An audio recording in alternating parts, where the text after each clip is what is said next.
Calvície e queda de cabelo, será que são a mesma coisa? Nós somos as Irmãs Gerês, eu sou a doutora Tati. E eu sou a doutora Thaís. Vem ver o nosso vídeo falando tudo sobre esse assunto.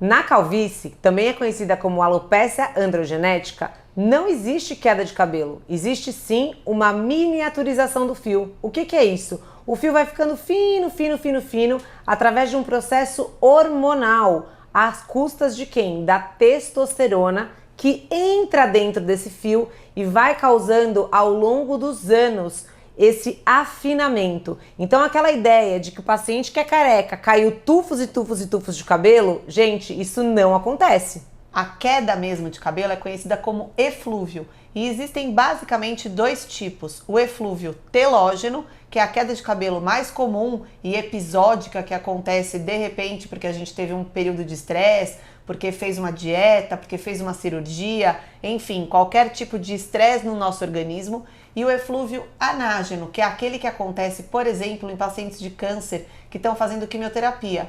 A agressão dos fios pelo medicamento faz com que caiam todos de uma vez numa fase ainda de crescimento chamada de eflúvio anágeno. Exatamente. No eflúvio telógeno é muito importante a gente lembrar que não são somente causas nutricionais que causam esse desprendimento do fio precocemente. Então, às vezes alteração de tireoide, que o paciente não sabe que tem, deficiência por ferro ou anemia, qualquer que seja, por exemplo, uma mudança hormonal num pós-parto da mulher, pode ocasionar o eflúvio telógeno. Mas o mais importante é a gente saber, ai doutora, eu tô estressado, faz umas 2 semanas meu cabelo tá caindo muito. O que a gente tem que saber? Provavelmente não foi esse estresse recente, e sim alguma coisa há mais tempo do que isso. Por quê, Tati? No geral, a gente vê a queda dos cabelos 3 meses depois do estímulo que causou esta queda. Então, por exemplo, o paciente faz uma cirurgia bariátrica, que é um grande agressor para o nosso organismo. 3 meses depois é que a gente começa a ver a queda. Isso não é tão imediato. Então, a gente sempre tem que pensar que o que quer que esteja envolvido na causa da queda do cabelo, isso não costuma ser tão recente. E aí vai da gente ter que investigar com exames, fazer uma história completa para poder entender o que naquele caso está causando a queda de cabelo. Eu sempre comparo para os pacientes o nosso cabelo como se fosse uma graminha crescendo. Então pensa numa graminha que é logo a base e que está chegando todos os nutrientes. E naquele momento essa grama cresce forte. Isso vai dar um fio forte na idade adulta e ele vai ter força para se ancorar. E assim, naturalmente, ele vai evoluindo. Se no momento em que a graminha era logo no começo, não tiver os nutrientes e o adubo necessário para crescer bem, o que vai acontecer?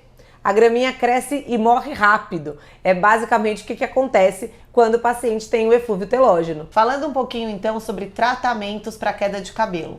Se o seu caso é calvície ou alopécia androgenética, existem basicamente 2 coisas que funcionam e são bem estabelecidas para isso. Finasterida, que é uma medicação que faz o controle hormonal na raiz do fio, e o minoxidil, que é uma substância que estimula a microcirculação e o crescimento dos fios que estavam miniaturizados. Já no eflúvio telógeno, o ideal é que a gente corrija a causa base, seja o problema de tireoide, o problema da deficiência de ferro ou de outros minerais, por exemplo, que vão ser investigados através de exames de sangue, mas de uma certa forma os polivitamínicos estão aí indicados. E eles devem ser dados por volta de no mínimo 3 meses, a pensar que a gente vai estar alimentando um novo fio. Então tomar por 1 mês ou 15 dias e parar não vai adiantar. E vale dizer que os polivitamínicos ou suplementos prontos, no geral, têm baixas doses de alguns nutrientes que nós médicos podemos fazer em fórmulas manipuladas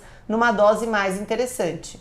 O minoxidil para o eflúvio telógeno também é uma opção terapêutica. Nem sempre a gente dá, porque o minoxidil ele estimula o fio que está lá fraquinho a cair mais rápido. Então no começo o paciente pode sentir uma piora dessa queda e de repente desistir do tratamento. A gente pode dar porque ele acelera o tempo de crescimento do cabelo e eu acho ele válido, mas vale sempre a gente conversar com o paciente dentro da consulta e explicar esse possível efeito do minoxidil. Falando sobre esse agente tão importante na queda de cabelo, o minoxidil até bem pouco tempo atrás era usado somente de forma tópica, em loções ou em espumas, mas era incômodo porque ele gera aquele aspecto no cabelo de que tem alguma coisa ali deixando o cabelo meio sujo.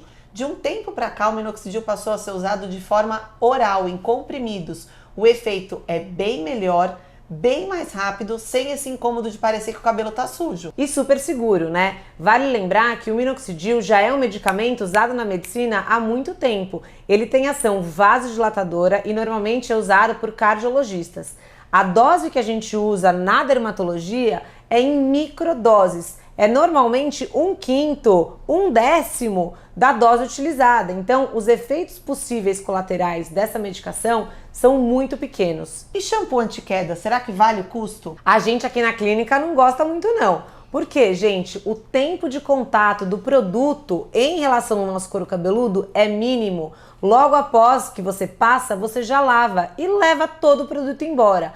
A grande sacada de produtos é o quê? Ter a absorção para agir não na parte externa do fio, mas dentro do couro cabeludo, aonde existe de fato o problema. Por isso, algumas loções que têm alguns ativos interessantes são melhor absorvidas do que os shampoos que têm muito pouco tempo de contato. Ainda dentro dos tratamentos, a gente cita um que nós achamos muito importante, que é o protocolo capilar. Cada clínica tem o seu. Nós aqui na clínica combinamos diversas coisas no nosso protocolo, né? A gente utiliza aqui na clínica, no nosso protocolo capilar, o LED, que é um laser de baixa potência, que já existe há muito tempo naquelas escovinhas ou em capacetes, em bonés. E isso, gente, funciona, tem mesmo estudo científico. Além disso, nós sugerimos aos nossos pacientes utilizarem esses aparelhos em casa, de uso domiciliar, em uma média de 2 a 3 vezes por semana. Eles são disponíveis para compra online, por exemplo. Além do LED, no protocolo capilar, a gente inclui o Fotona, o laser de erbium, que vai fazer micro furinhos no couro cabeludo, de forma a estimular o nosso colágeno e estimular a nossa célula produtora de cabelo. E por último, nós aplicamos uma técnica chamada MMP, que é microinfusão de medicamento na pele. Ao mesmo momento em que a gente faz microagulhamento, nesse mesmo momento a gente já entrega a medicação na profundidade aonde está o folículo piloso. E essa medicação, gente, não tem nada de tão mirabolante, é tudo que a gente já falou aqui. É a finasterida, que vai agir bloqueando o hormônio, junto com o minoxidil, junto com a biotina, que é a principal vitamina que está envolvida aí na melhora do cabelo, junto com o depantenol, o silício, enfim, a gente faz um mix de produtos que é injetado através do microagulhamento e que vai agir diretamente na raiz do cabelo. Só uma coisa vale a pena, importante a gente dizer. O protocolo capilar serve para esses dois tipos de queixa, para quem tem calvície e para quem está diante de um eflúvio telógeno, perdendo muito cabelo de repente num pós-parto.